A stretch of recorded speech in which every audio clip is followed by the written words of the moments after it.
Hello,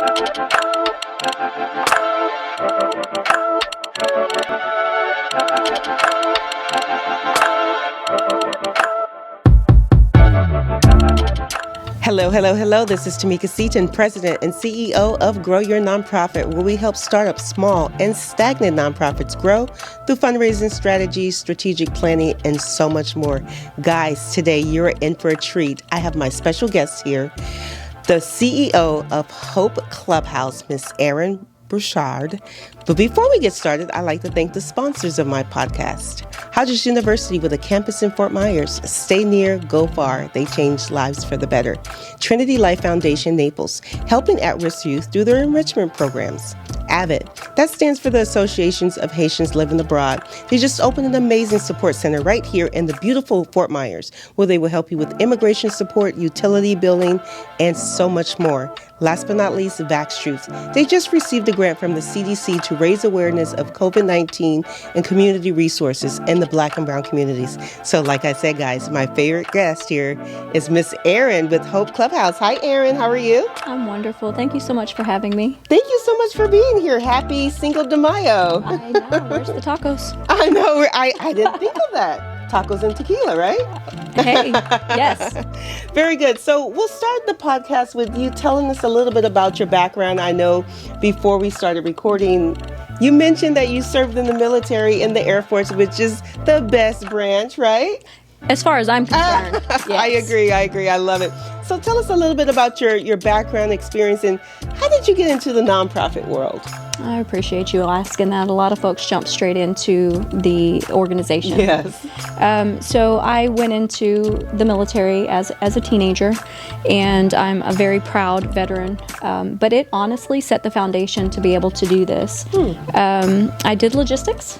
And that teaches you people, money, and things. Yes. Which is every business. Yes. Every business needs to be able to manage those things well. I also have a background in clinical psychology. So I carry licenses in mental health counseling and substance abuse counseling. And that has led me to serve in all kinds of underprivileged populations. As you mentioned, a lot of Black and brown people often find themselves in those categories of being marginalized across all kinds of segments of the population. Right. Whether it be housing and access to loans, particularly housing business. Right. I don't need to tell you any of this. You don't need to tell me this because even as an educated person of color, I still encounter challenges, but that's okay because I always say diamonds are built under pressure, so that's Absolutely. okay. You grow and you learn how to navigate the system. Right. So that's my background. I retired from the military, medically retired from the military into 2009, beginning of 2010, and I've served in nonprofits ever since. I grew my career from being a staff person to being a program director. Then I took on roles as a vice president and eventually as a deputy director, COO. This is my first CEO role, which I've been in for almost 3 years. And I will tell you, it's as you know, having mentioned that you've been an executive director of a nonprofit, it's hard. Yes, it is. It's very hard. It is. I like what you mentioned about logistics, and I like what you mentioned about business, because I specialize in the startup and the small and the stagnant nonprofits, and they all struggle. And before they even start, I ask them, do you understand you're starting a business? And the only difference is your tax exemption status. Correct. So you have to have more than passion to run a business. So tell me about your logistics side of business, because when I was interviewing a different person earlier, she mentioned inventory, a monthly inventory. I'm like, that is smart, because when I think of inventory, I think of retail. Right. But I've never even thought about your nonprofit doing a monthly inventory. Right. So tell me how you run your nonprofit and the logistics of it all, since that's what you specialize in. It is. So because logistics teaches you truly how to manage people, money, and things, things being assets, any type of assets, you have to bring that to a nonprofit. I happen to agree with you that many good missions get shut down because they don't balance heart with budget. Right. And so even if you don't have retail assets, you're not taking stock of however many widgets there are. You do need to be taking stock of everything else. Such as? Well, everything. So your membership. You have membership? Ours is membership. So I need to be very clear that they're not clients, they're not customers, they're not patients. Just like any other membership-driven agency like Kiwanis or Rotary, or for me being military, VFWs, those are membership-based agencies, and clubhouses are the same way. So, but you do still need to take stock of your members because that's why you exist. Right. That is your mission. How are people doing? Are people coming in? Do they need more support services than they're getting?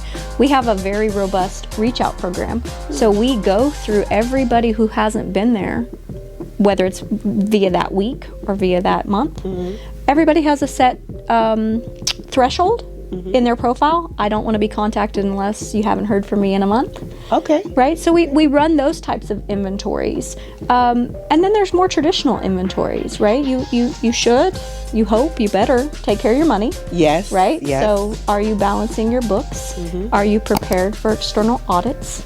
And then any assets you have inside your organization, because if you don't take care of your fixtures, your equipment, any other physical assets that you have, your chairs, your desks, your tables, you're going to find yourself paying a lot of money you may not have prepared for. Right. So how do you balance with the mindset? The general public has a mindset: you're a nonprofit, you shouldn't be profitable. You should have used beat up old hand-me-down things. How do you balance that and say, no, we are a nonprofit, but we're going to run our nonprofit like a business.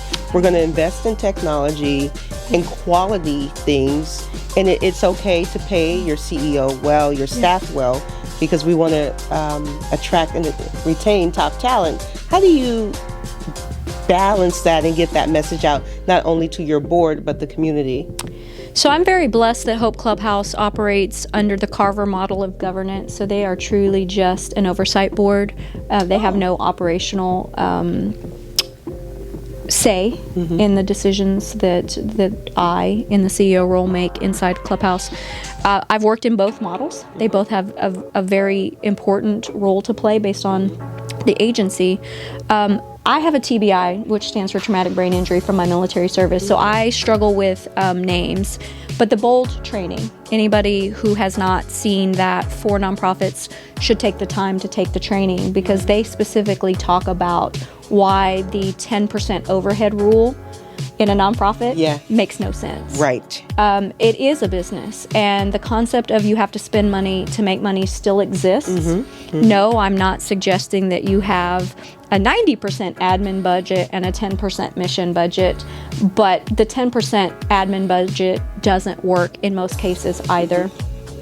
Because that also does mean that you're telling the people that you serve all they deserve is hand-me-down furniture and hand-me-down food and hand-me-down clothes.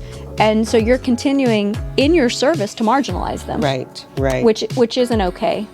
And you also spoke about paying your staff.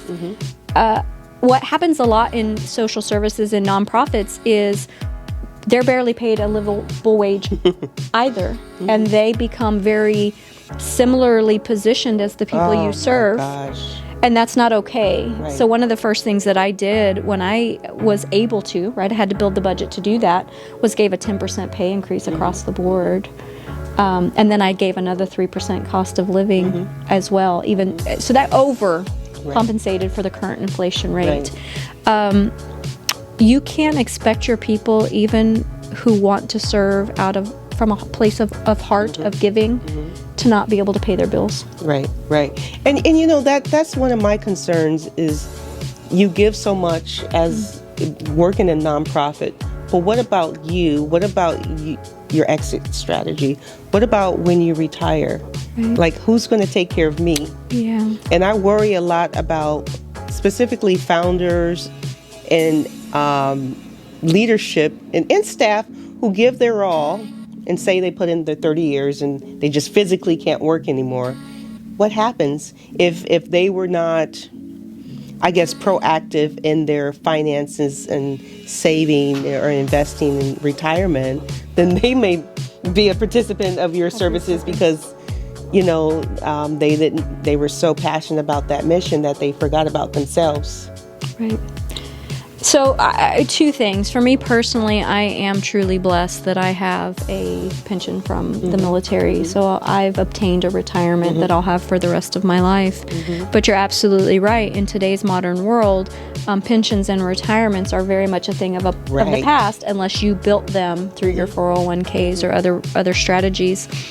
I feel as a nonprofit leader that part of my job, if I'm going to provide financial literacy to the people that we serve, how on earth does it not make sense that we're doing the same thing with our employees? Right. And whether it's through us or an outside person, the nonprofit, in my opinion, every nonprofit needs to have some type of retirement strategy, whether it's a 503B or an IRA or a SEP IRA.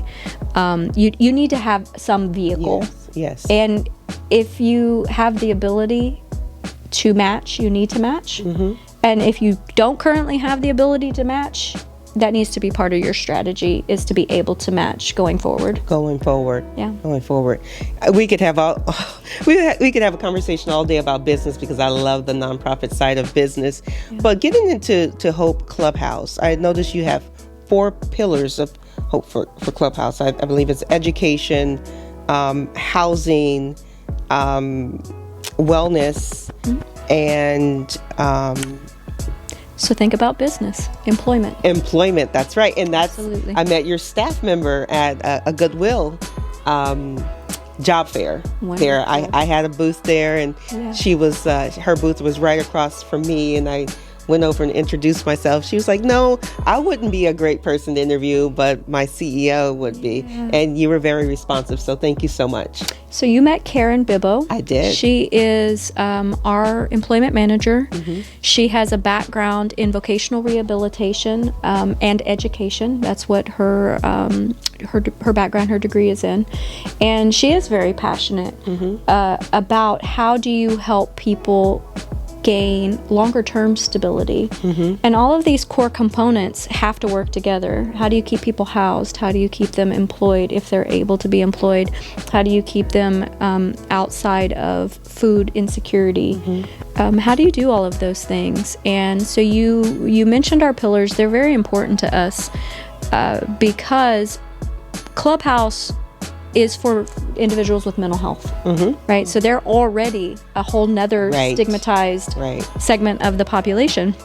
And they also have a level of disability a lot of times that impacts their ability to work or work well for long periods. And what the Clubhouse model does is helps people stay stable. And when we ask people to come visit us in our world, it's for folks to see what severe mental illness, things like schizophrenia, schizoaffective, bipolar, the psychotic disorders, the ones that people think they understand, that they've seen on TV, what they look like stable. The fact that you wouldn't be able to pick out, in most cases, who's a member and who's a staff person. Because that's the way our model operates. So what components of your model stabilizes your participants? The model itself. So the model goes back to the 1940s in New York City, to the original Clubhouse, which is called Fountain House.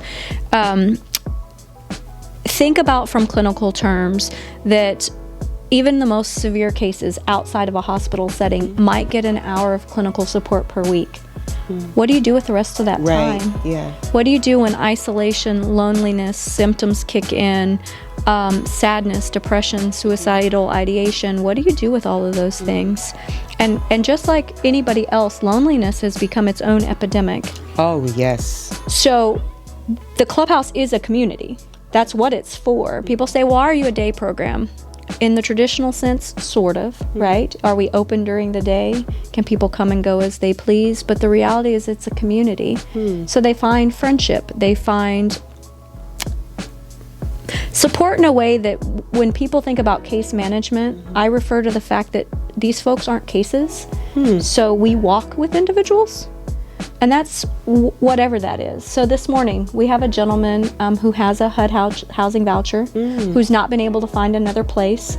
So in the interim, this morning we helped him move his stuff into storage because he had to be out by today at 4. Right? Wow. How many people don't have that person to show up with a truck? Oh my God. And manpower? Right?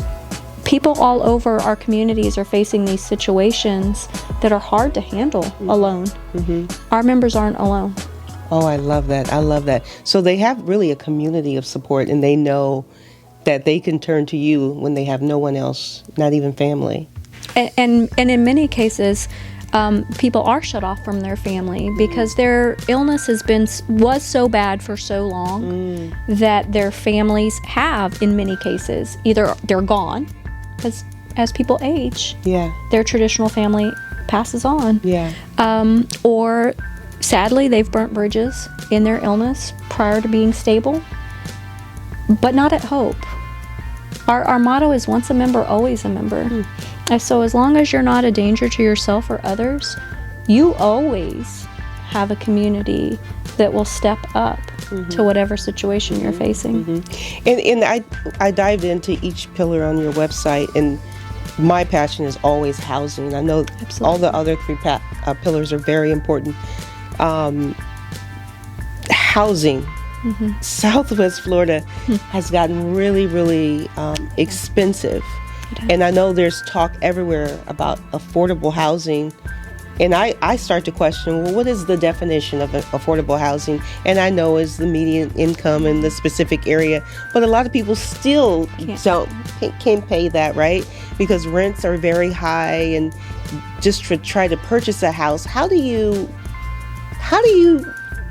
is solving the word, or how do you deal with that, being that, the income or the employment is not always stable because they mentally probably can't do it for long periods of time? Correct. So what is the solution there? So the solution is systemic. So anybody in local government or state government that looks at that, you have to tackle affordable housing, because it's now not just for marginalized populations, it's also affecting your workforce housing. And so individuals that are supposed to be revered, including your first responders, your teachers, your nurses, are also facing these exact same struggles. I've publicly spoken before that even on my salary, I would not have come to Fort Myers, Florida, if I had to pay what it would cost today to be here. And I've said that openly in many platforms. You need to understand that the average SSDI, Social Security Disability income, is $763 per month. You can't get a room for that. You can. In programs that are working in my population, for instance, CASEL, which stands for Community Assisted Supported Living, who is formed out of Sarasota, have a lot of dispersed site housing here in Lee County. But when that's full, and the lowest room cost is $565, and that person makes $763, now you're asking them to live the whole rest of their life for that month on under $200 per month. It's by the grace of God that Hope Clubhouse very rarely has somebody who meets the true definition of homelessness, meaning they don't have a place to stay that night. But it's not because there are good options. It's because there are enough community-based programs that are stepping up to the plate,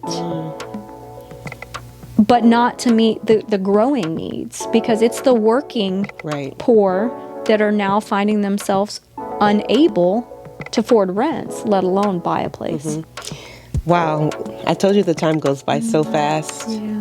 We could talk all day. This is a very important topic. So thank you. How could our audience reach out to you if they have follow-up questions, or they have a family member who would benefit from your services? If you could share with us a telephone number and a website or email. Absolutely. So you can get us on the web at hopeclubhouse.org. You can get us through my personal email, which is Erin, E-R-I-N, at hopeclubhouse.org. And our agency's phone number is 239-267-1777, and we'd love to hear from you. Thank you so much, Erin, for your time, for your commitment to the community, for your service to our country. Southwest Florida is so lucky to have you. So thank you. Thank you for having me. You're welcome. I appreciate it. You're welcome. Guys, you heard it here first. Another Southwest Florida nonprofit out there in the community, making an impact, saving lives, helping people sustain their lives for the better. So this is Tamika. I'm signing off, and stay tuned for more Grow Your Nonprofit podcast.